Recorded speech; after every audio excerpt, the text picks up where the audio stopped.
Peace and love, everybody. Welcome back to Holistic Cooking and Living with yours truly, Goddess Sunshine. I know it's been a minute since I posted a cooking demo or just a recipe on the post. And so I'm here today. Oh, look. Oh, my goodness, y'all. I don't know if y'all... Okay. Yeah, look at over there. I don't even know if y'all can see that. It's a little hummingbird right there. Oh, it just flew off. That's what's up, y'all. So today I just want to post a video of me harvesting some things that's in my garden, as well as I found a unique mushroom, a Black-Staining Polypore mushroom, aka Rooster of the Woods, in my yard. And so I am about to walk around and harvest it. And I'm also harvest some kale, if I got some onions, maybe some herbs, as well as some amaranth leaves and Swiss chard, baby chard leaves, and go from there. And so I was just walking around today looking at my garden and the stuff that's coming in. So it got work. I got work I got to do. Plant some more stuff, harvest some more stuff. But anyways, I'm walking over here to where the mushrooms are right now.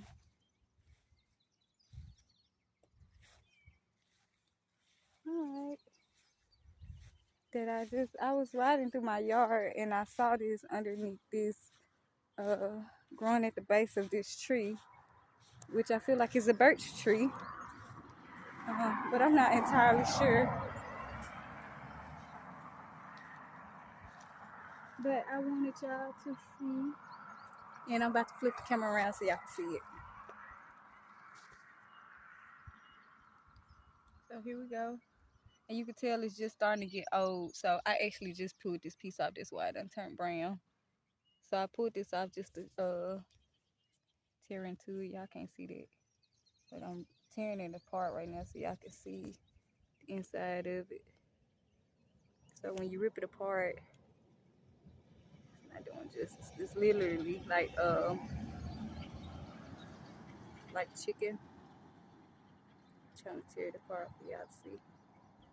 So I'm gonna harvest this whole thing. So I'm gonna pause this and harvest it and then pick it back up. All right, y'all, I just pulled it up right out the ground, the whole thing. Y'all can see how it grows in layers like that. So this is what the whole thing looks like. Get it out here in the sun so y'all can see what it looked like. And I'll clean this up and tear it apart, shred it up, and cook it like you would chicken breast or something. Clean it off really good. Clean the bottom off. But yeah, mushrooms are edible. I wouldn't say try this if you don't really know what you're doing. But that's my basket right here. I'm gonna just lay them off in there.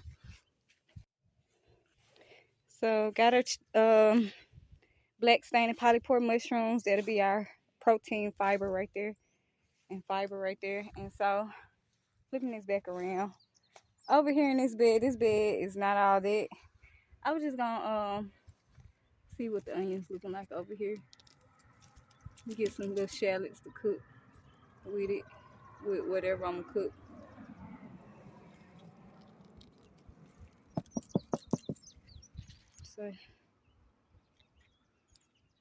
So I'll use these to cook with too. As well as I'm gonna harvest some kale from over here. So got a little production going on here. I actually need to do some work in this bed. I need to do some work in out my bed.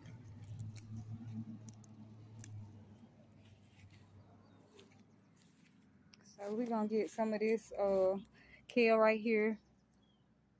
I keep forgetting the name of this kale. It's like curly kale. And this dinosaur, aka lacinato kale, we'll get some of those too off of there. Leave the rest. We got more kale to get. I think with this recipe, I don't know what kind of herb I want to use.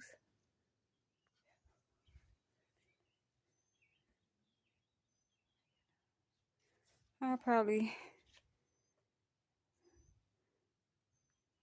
cut off some of this oregano right here to use. And it's actually done started flowering, so I need to do something about this.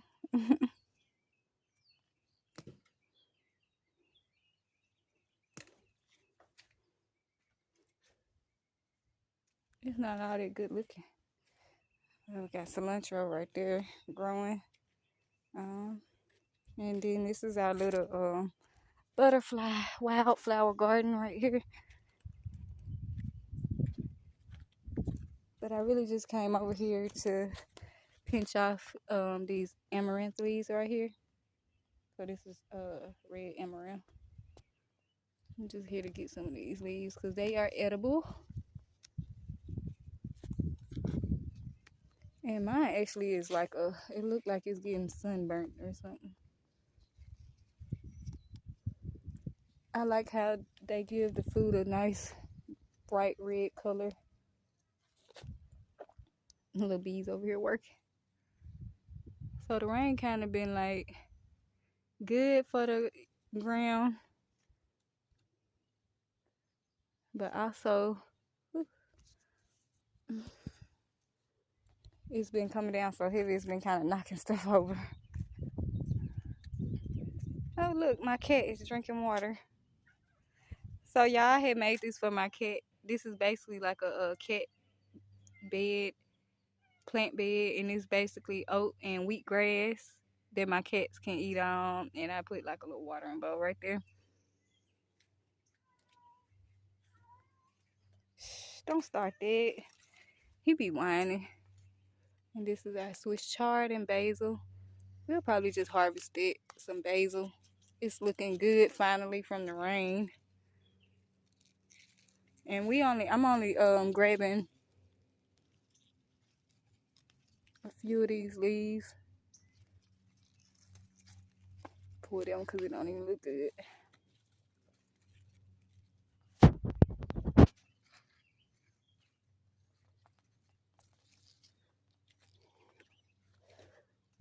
And then a little okra and kale and basil right there. We'll probably use this, I'm gonna just pinch off some of these chocolate basil leaves. Or purple basil. It's like, this is, I think it's chocolate basil, actually. So, I'm gonna just pinch some of those off of this one. And I might also just pinch a few of these sweet. This is just sweet Genovese basil, I think. So that's enough. This smells good. This is our harvest basket. What's what it's looking like. Just throw that back out. I need to be composting. And over here, I want to do like a savory. So we'll do basil, sage, and just do 2 sage leaves. Get off me. And some rosemary. So that's enough rosemary. And over here, we'll just get some more kale.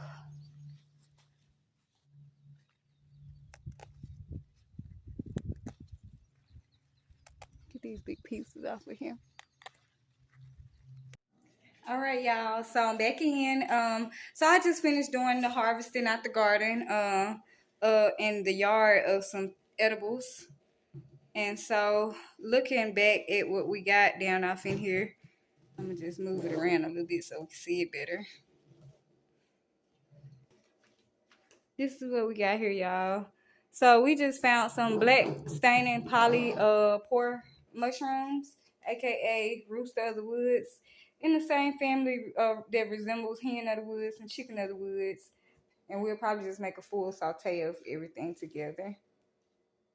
So I'm gonna clean this up and we'll be back.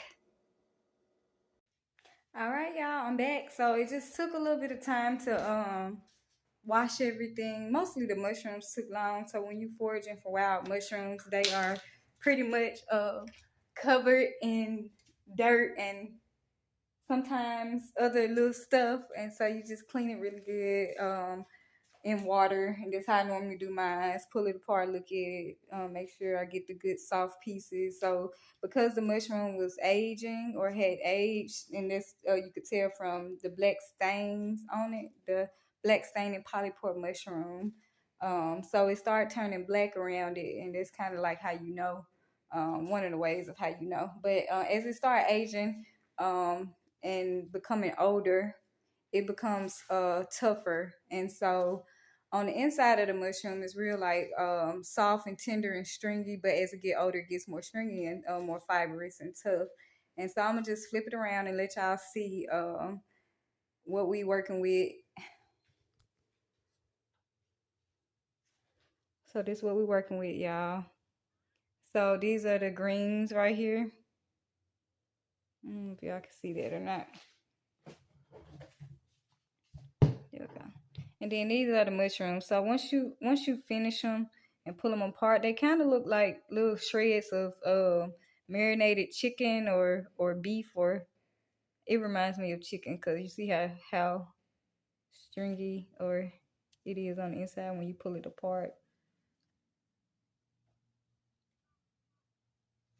And those are our ingredients. I'm just gonna prep the rest of the stuff and I'll come back.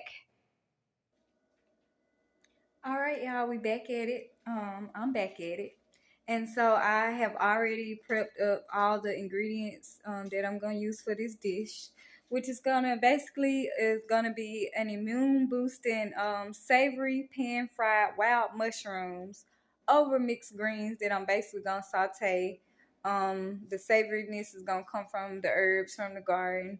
The greens are from the garden. The mushrooms from the yard. So pretty much all of these ingredients, except the spices and the oil, obviously I grew and foraged for right outside in my yard. And so I'm gonna flip the camera around so y'all can see what we're working with here, and then we're gonna get started cooking. So here we go, y'all. So right here we have our wild mushrooms, which are the Black-Staining Polypore Mushrooms, aka rooster mushrooms. They kind of like chicken of the woods, pretty much almost exactly in texture. But this is my first time eating them, and so I can tell it's got like this the aroma to it is a little bit more potent in flavor, I'm sure, than the chicken of the woods because of the scent that comes off of it. So we'll see how that's gonna be cooking it. And so we got this came out to be what I foraged for. That cluster came out to be exactly 3 cups. So we got 3 cups of wild mushrooms, and you can use any kind that you want for this recipe. Altogether 2 cups of mixed greens, mixture of amaranth, kale, and Swiss chard. And then over here we have oregano, rosemary, and what else? Basil, sweet basil, as well as rosy basil or chocolate basil. And with the basil, I chopped it up already. I chopped everything up. But I didn't use the stems. So for the oregano and the rosemary, you just use the leaves only, and then just chop all that up together. For our scallions that we had a red and white scallion. We chopped the bulb up separately, the 2 bulbs up separately, and we also got the green onions here, which ended up being 1/4 cup of green onions. So if you want an exact measurement, that's how much that is. And then we got our spice blend that we're going to use today, which is basically 1 teaspoon of turmeric, 1 teaspoon of coriander seed powder, a teaspoon of Mediterranean sea salt, coarse ground, 1/4 teaspoon of ground mustard, 1 teaspoon of cayenne pepper, and also we are enriching it and boosting it with a tablespoon of the immune boosting mushroom powder blend, which you can get at Sprout or Whole Foods and maybe even Kroger. So it got maitake, reishi, lion's mane, just a bunch of different mushrooms that support the immune system. And these mushrooms right here that we're using for this particular dish, wild mushroom dish, is really high. It's a good source of protein as well as trace minerals. And so that's your protein, plant-based protein right there. So we're just going to start by heating our skillet up and then adding our oil to it. So this is what we got here. So right here we got 3 tablespoons of light olive oil, the kind that you use for frying. And we just gonna pan fry.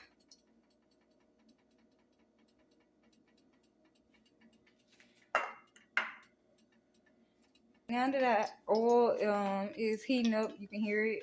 We're gonna go ahead and start with cooking our mushrooms first, and then what's left over from the mushrooms, we are gonna just cook our greens in because we want them to have a full flavor. So let's just drop those in.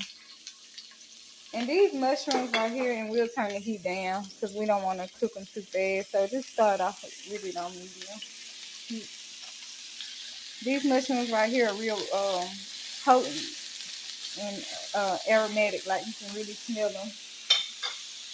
And they smell if you ever smell when you cook meats or anything with alcohol or wine, they smell like wine actually. We're gonna go ahead and take a pinch of our salt out and sprinkle it over there to start drawing the water out of it. And we'll cover it and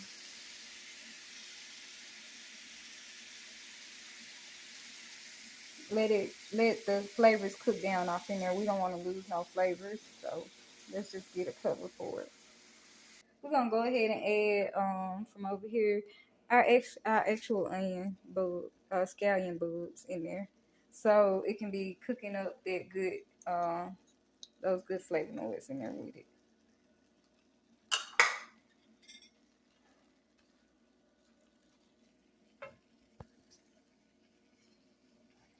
So you can hear it. So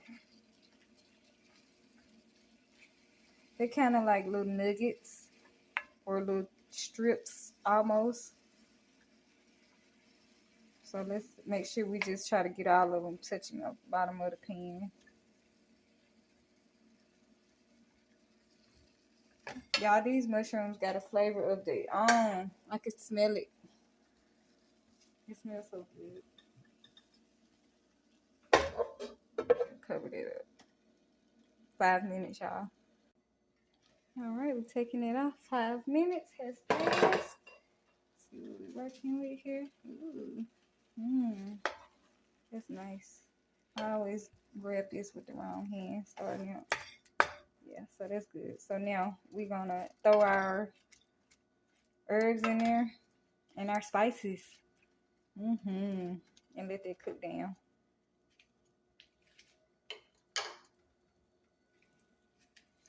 So go ahead and get our herbs in there. Make that savory. And our spices.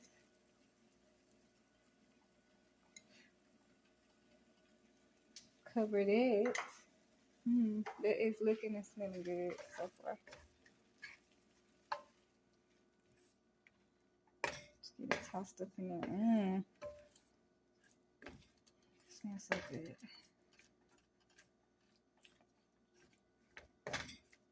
And then that we got that tossed in there, we're gonna turn the heat up some.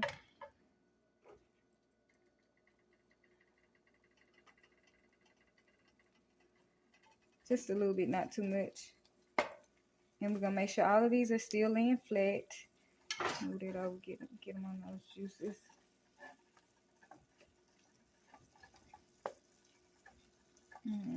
That is looking, smelling so good. And we're just gonna cover it back up.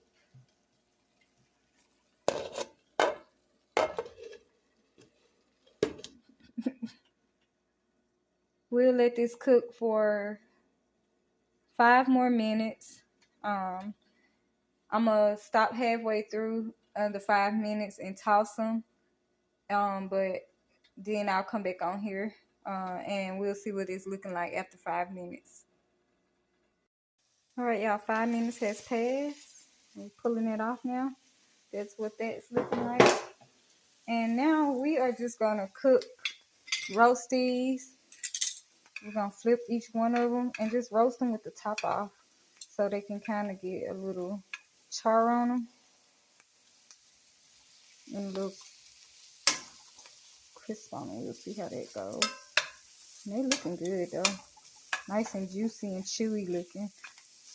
It reminds me of beef tips almost, or something like that. What they use in beef stew.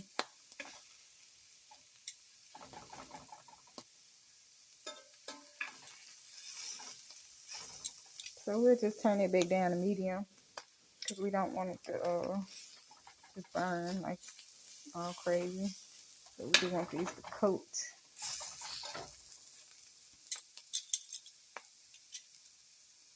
Just looking good, right? So let's let these cook about, you know what? Let's turn that heat up a little bit. And we'll cook these about 2 to 3 minutes on each side. Just to get a little char, and then we'll remove them from the pan. But we want to make sure they're getting that little char on them.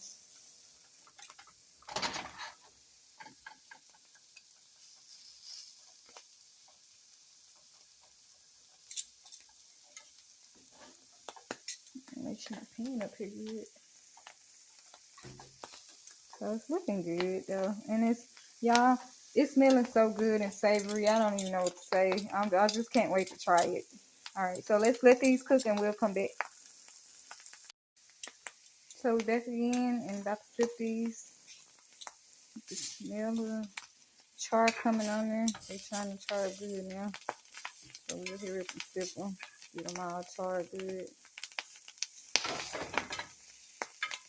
Be careful not to get popped.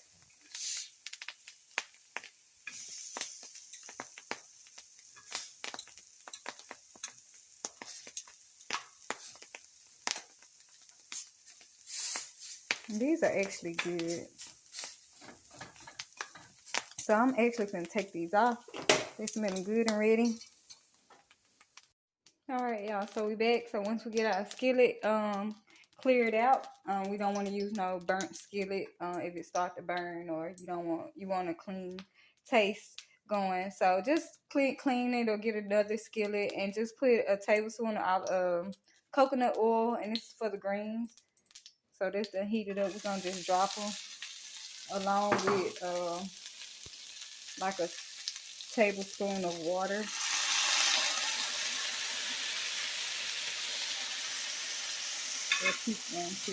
And just toss them around. You know, after you get them in there, just go ahead and turn the heat off of it and just let it kind of like steam cook in there.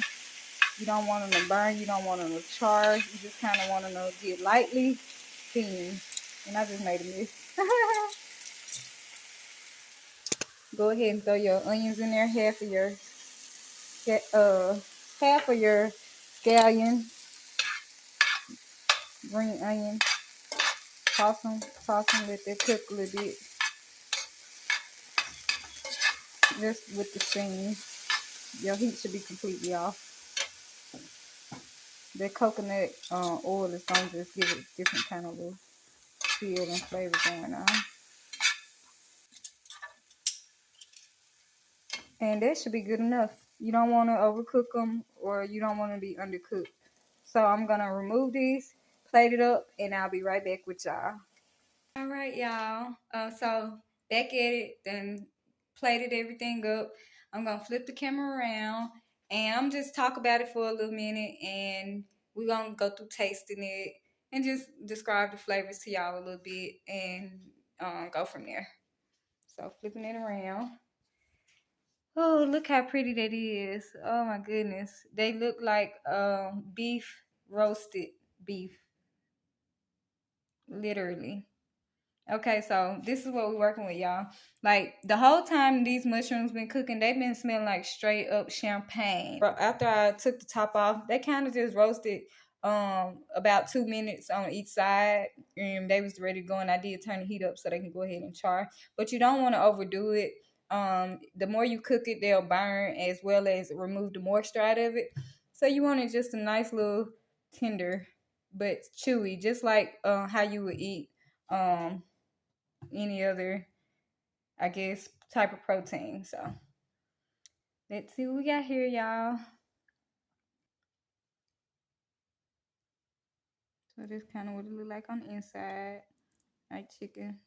And I'm gonna just taste it with the greens. And the greens not overcooked or undercooked.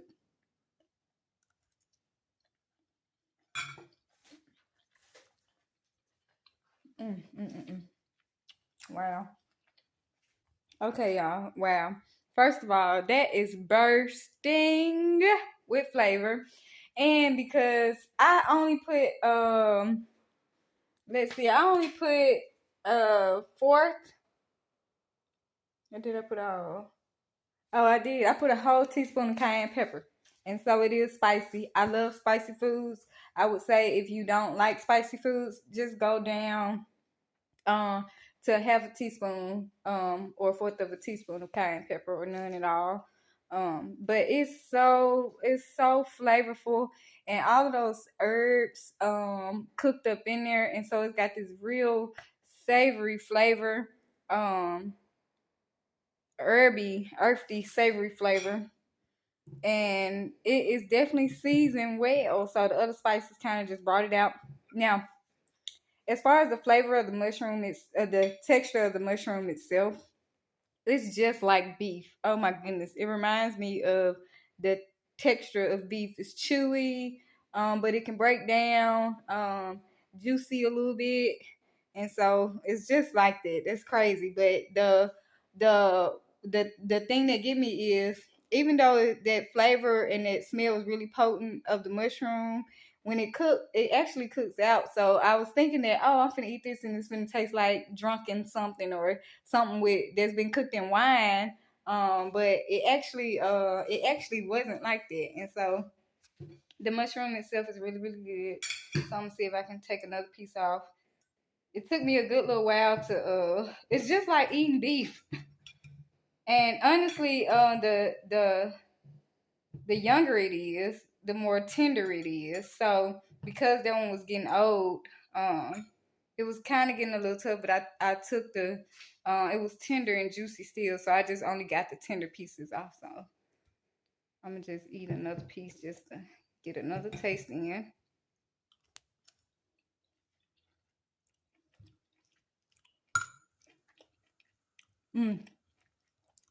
This is so good. And this meal is really simple to make. Most of the, really all the ingredients, the mushrooms I foraged for out of my yard, the greens and the herbs I grew myself, and harvest, and the onions and different everything. And so I really only had to get spices and the oil from outside of my own yard. And so that is just a sufficient and holistic way to live. And this recipe, you can substitute. You don't have to use this type of mushroom. You can use chicken of the woods. You can use lion's mane. You can use jelly ear, portobello, king oyster or oyster, blue oyster, whatever type of mushroom you want to use. And honestly, whatever type of protein you want to use, chicken, you can substitute. It's just a good blend. I would just say, and I'm gonna make updates on the recipe that I'm gonna actually post below this video, to just cut back on the salt. So instead of using 1 teaspoon of the Mediterranean sea salt, I would say go with a half teaspoon because it's coarse grain. But honestly, it will with that recipe only because I'm only eating mine strictly with greens, and so I want to like balance out that salt. And so I would say if you're gonna follow this recipe to a T, don't only serve it with greens, but also serve it with about a fourth of a cup to a third of a cup of a carb, either rice or quinoa, whatever you like, or maybe even pasta. I think that would be good too. I'm gonna just make those changes for y'all, and y'all can just follow along in the description for the recipe for this dish. And I'm so glad you all tuned in to watch this video, to see my little garden and harvesting things right in your backyard that you can sustain yourself off of. And so I look forward to the next video. If you enjoyed the time that you spent with me today, watching me do this cooking demo and harvesting and foraging, just hit the like button, hit the subscribe button, share the video, tell somebody about it, and please, by all means, try this for you and your family or friends. And just let me know. Come back and let me know if y'all like it. All right, so see you next time. Thank you. Peace and love.